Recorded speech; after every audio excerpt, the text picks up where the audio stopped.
Hello everyone, आज के इस एनालिसिस में हम मौर्य साम्राज्य के बारे में डिस्कस करेंगे। मौर्य साम्राज्य की न्याय व्यवस्था में कौटिल्य के अर्थशास्त्र के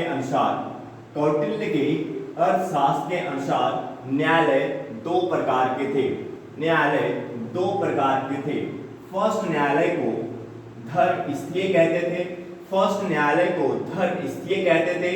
दूसरे न्यायालय को कंटक शोधन कहते थे। धर्मस्थीय न्यायालय को दीवानी न्यायालय कहा जाता था। और कंटक शोधन न्यायालय को फौजदारी न्यायालय कहा जाता था। दीवानी न्यायालय का न्यायाधीश व्यवहारिक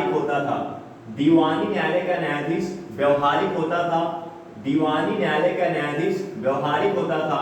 जबकि फौजदारी न्यायालय का न्यायाधीश प्रतिष्ठा कहलाता था। धर्मस्थीय यानी दीवानी न्यायालय के न्यायाधीश को क्या कहते थे? व्यवहारिक कहते थे। धर्मस्थीय यानी दीवानी न्यायालय के न्यायाधीश को क्या कहते थे? व्यवहारिक कहते थे। धर्मस्थीय यानी दीवानी न्यायालय के न्यायाधीश को क्या कहते थे? व्यवहारिक कहते थे। जबकि कंटक शोधन न्यायालय को क्या कहते थे? फौजदारी न्यायालय कहते थे। कंटक शोधन न्यायालय को फौजदारी न्यायालय कहते थे। और इसका जो न्यायाधीश होता था वो क्या कहलाता था? प्रतिष्ठा कहलाता था। फौजदारी का जो न्यायाधीश होता था वो क्या कहलाता था? प्रतिष्ठा कहलाता था। दीवानी न्यायालय जो जमीन विवाद से जुड़े मामले देखती थी, जबकि फौजदारी न्यायालय जो था लूटपाट, हत्या, इन सबसे रिलेटेड संबंधित मामले देखती थी। आज के समय में प्रेजेंट टाइम में भी वर्तमान परिप्रेक्ष्य में भी आप दीवानी न्यायालय देख सकते हैं और फौजदारी न्यायालय को देख सकते हैं। अब हम नेक्स्ट पॉइंट डिस्कस करेंगे। मौर्य साम्राज्य से रिलेटेड एक इंपॉर्टेंट कीवर्ड है मेगास्थनीज। एक इंपॉर्टेंट नाम है मेगास्थनीज, जो यूपीएससी या स्टेट पीसीएस एग्जाम में क्वेश्चंस बनने का एक इंपॉर्टेंट एंगल है। और many times state PCS exam, UPSC exam में इस पॉइंट पे क्वेश्चन पूछा जा चुका है। मेगास्थनीज की बात करें, मेगास्थनीज को सेल्यूकस निकेटर ने चंद्रगुप्त मौर्य के राजसभा में भेजा था।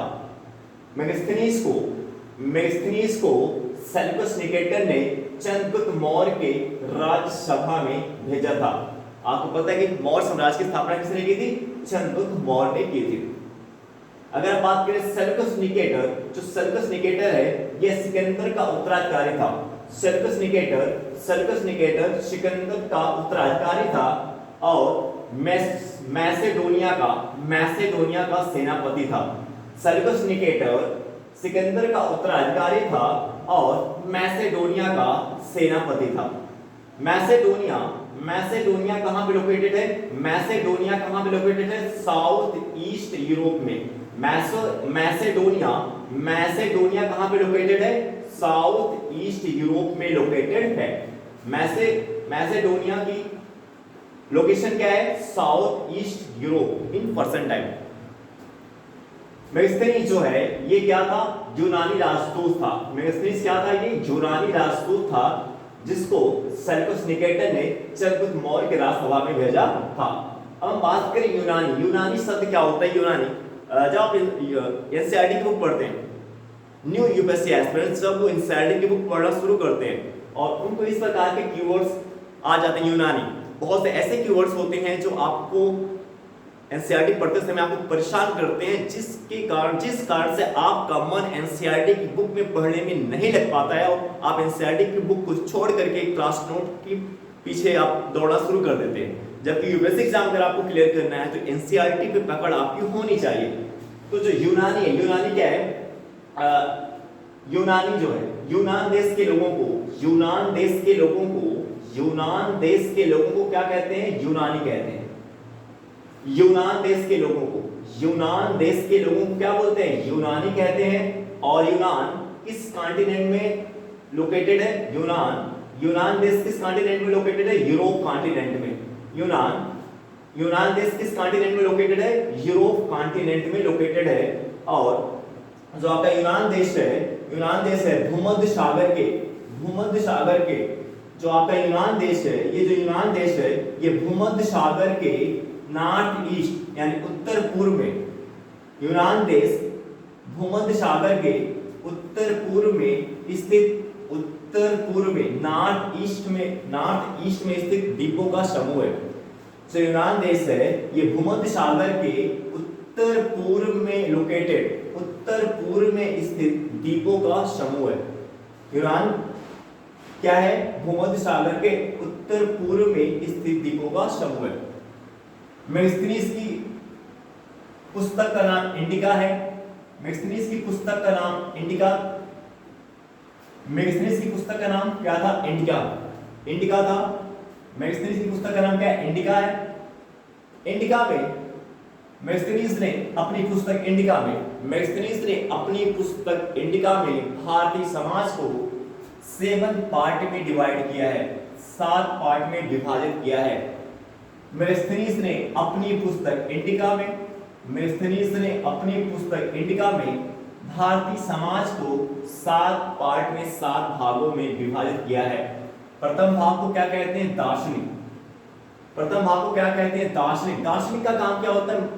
समाज को दिशा दिखाना, समाज में रहने वाले लोगों को दिशा दिखाना, समाज को गाइड करना कि वो समाज को किस दिशा में जाना है। अगर वो समाज गलत दिशा में जा रहा है तो गाइड करता है कि आपको इस दिशा में जाना है। जैसे जैन धर्म, बौद्ध धर्म की बात करें, that is a part of दार्शनिक। जैन धर्म, बौद्ध धर्म पार्ट ऑफ दार्शनिक।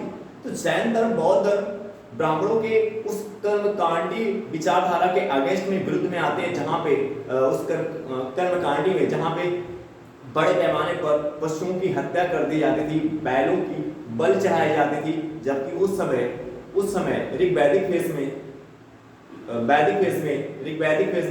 वैदिक फेज में जो बैल होते थे वो एग्रीकल्चर के लिए एक इम्पोर्टेंट रोल प्ले करते थे।